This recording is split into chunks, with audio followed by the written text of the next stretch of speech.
All right, everyone. I'm the philosophy bro alien for the purposes of this video, and I'm just going to comment on a short clip in which one of my favorite philosophers, the Hegelian slash Lacanian slash Marxist philosopher Slavoj Zizek, talks about the fact that he hates students and that Marx was wrong about alienation because he thinks alienation is good for people. So, yeah, we'll get into that clip here. I have terrible fear of speaking. I'm afraid that people will be boring. Oh shit, I think I have it on 2 times speed still. I will put this to normal speed, turn off the subtitles. There we go. I have terrible fear of speaking. I'm afraid that people will be boring. This is why I talk fast. I include jokes and so on and so on. And I so on and really so on. more and more hate talking. Especially I hate giving classes because I hate students. I hate contact with students. Grading papers is not a problem. I openly told students, everybody gets an A, the highest mark, but I will not even look at what you give me and so on. And because they perceived me as a Balkan eccentric, they tolerated this. Students are even, I like this, formally prohibited to address me if they see me on the corridor. The professor, my friend, told them, Professor Zizek is ill and tired. You shouldn't disturb him and so on. I hate so much students. I like... Because they're annoying and trying to outsmart you, or why do But they no, do it? no. It's so disgusting, but I will say now. First, 99, as with all people, with intellectuals even more. I don't despise ordinary people. I hate all people. I'm becoming more and more misanthropic. This was really from when I was young. I like to be alone. You know, it's for... I somewhat sympathize with that since I tend to be naturally pessimistic and very introverted, although I deliberately try to be optimistic to fight my natural pessimism and cynicism, but I definitely am very introverted too.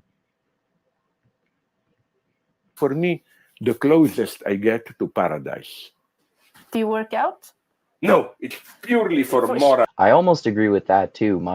I treasure my alone time, but I think probably sex and weed are closer to paradise than alone time, I would say.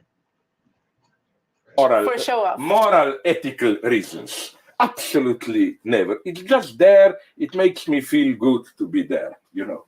No, it's a very small world. I don't need anything more. There is nothing better than... I think that we should totally reread Marx. The greatest thing is to be dehumanized and alienated, I think. For me, the name of the hell would be this type of solidary small...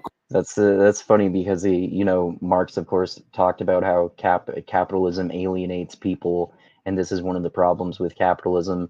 But Zizek is, of course, as he often does, just being contrarian and turning that on his head and on its head rather, and saying that alienation is good. I kind of agree with him. Alienation to some extent is good, especially if you're some sort of creative person or intellectual. I think you can be more prone to feeling alienated from society.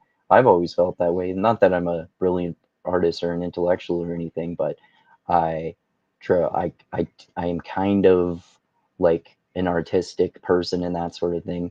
Anyway, yeah, I think it's cool that he turns that on its head. community where you come home and everybody is telling you their troubles or whatever. I hate that. I like alienation. I like alienation. Hmm. Yeah, like I said, for the most part, I like alienation too. Although it is still important to have some friends and a loved one or something like that. Otherwise you might get too lonely because I'm pretty sure most introverts would agree with me that alone time is awesome, but it's still good to be around people sometimes. And yeah, I would get lonely if I had no one around, and I bet Zizek would too, but who knows? He's definitely a weird guy. Anyway, yeah, I just wanted to comment briefly on that short clip. And basically, obviously, Slavoj Zizek is just talking about the fact that he hates students and they're annoying and he just wants to grade papers. I can definitely see myself thinking that if I were a professor, although I do like teaching too. I like telling people about philosophy. So I probably wouldn't hate students. I probably would like getting into discussions with them. But I can totally sympathize with being all cynical and pessimistic, like the way he gets a lot of the time. Anyway, yeah, let me know what you think about how cynical he is about students in the comments. What do you think about his controversial and contrarian opinion about Marx's alienation actually being a good thing rather than one of the many negative aspects of capitalism, as Marx claimed? Yeah. So right. So yeah. Thanks everyone for watching. I am of course the Philosophy Bro. Smash the like button, make sweet love to it, elbow drop it, whatever you want to do, as long as you click it. Share this everywhere. Share all of this awesome philosophy everywhere with all of your friends. Click that bell to be notified when I come out with new videos. I think my next one will probably be the one I said yesterday that I was going to do today, which is going to be a clip from a podcast I did a long time ago with the author Peter Salmon, who wrote a biography about one of my favorite post-structuralist philosophers, Derrida, and I talk about the fact that in one of Jordan Peterson's podcasts that had happened recently at the time, his podcast with the awesome actor and awesome and brilliant actor Stephen Fry mentioned Peter Salmon's book and event perhaps to Jordan Peterson. So I kind of doubt, seriously doubt that he's read it. But if he ever does, then maybe he'll have a more accurate opinion of so-called postmodernists slash post-structuralists.